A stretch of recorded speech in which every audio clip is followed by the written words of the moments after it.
ایک رات گاؤں میں خبر پھیل گئی کہ جنگل کے اندر ایک ایسی طاقت آتر آئی ہے جس کو کوئی دیکھ نہیں سکتا، مگر وہ ہر چیز ہلا دیتی ہے۔ لوگ خوف زدہ ہو کر دوڑتے ہوئے پیر مہر علی شاہ کے پاس پہنچے۔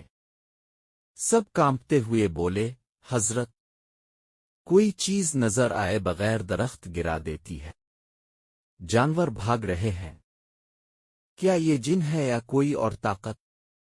پیر مہر علی شاہ نے صرف یہ کہا، چلو، آج ہم دیکھتے ہیں کہ اصل خوف بڑا ہے یا اللہ کا نام۔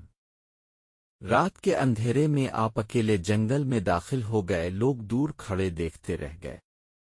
اچانک درخت ہلنے لگے، زمین میں کپکپی آئی، جیسے کوئی غصے میں چیخ رہا ہو، مگر آپ نے ایک لمحے کے لیے بھی خوف ظاہر نہ کیا، بس زور سے اللہ نورا السماوات والارض نے رزن پڑا۔